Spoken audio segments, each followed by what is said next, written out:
ఓం నమో శ్రీ మాత్రే నమో నమ. నమో శ్రీ గురుభ్యో నమో నమ. అందరికీ నమస్కారాలు. స్త్రీని ఆకట్టుకునే మంత్రము, సర్వస్వాధీనం చేసుకునే మంత్రము. ఎంతటి మొండి వారైనా కూడా మీ దగ్గర రాకుండా మీ నుంచి విడిపోయి, భార్య అయినా భర్త అయినా ఎవరైనా కూడా ప్రేమికులైనా దూరం వెళ్ళిపోతుంటే ఒక్కసారి గురుగారి ఫోన్ చేయండి. శత్రు సమస్య ఉన్నా కూడా ఫోన్ చేయండి. సంహారణం, నరబలి, మూలం, కంఠం, నాశనం, దుష్ట నివారణం చేయడం జరుగుతుంది. స్త్రీ పురుష వశీకరణ కూడా చేయడం జరుగుతుందమ్మా. ఎన్నెన్నో చోట్ల మీరు ఈ స్త్రీ పురుష వశీకరణాలు, శత్రు నాశనాలు చేపించుకొని మోసపోయి ఉన్నట్లయితే ఒక్కసారి గురుగారి ఫోన్ చేయండి. సమస్యను చెప్పండి. ఏ సమస్య ఉన్నా కూడా తొలగించబడుతుంది.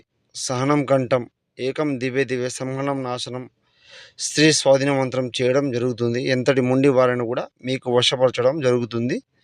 సర్వస్వాధీనం ఆకర్షించ ఏకం నీలకంఠ యాగం చేయడం జరుగుతుందమ్మా. గురుగారికి ఫోన్ చేయండి. సమస్యను చెప్పండి, లేకుండా తొలగించుకోండి. శత్రు సమస్య ఉన్న ఫోన్ చేయండి, నివారణం చేయడం జరుగుతుంది. కరిహే ఏకం నీలం కంఠం ఏకవచనం సంహనం యాగం సర్వస్వాధీన మంత్రం ఏకవచనం. గురుగారికి ఫోన్ చేయండి అమ్మా.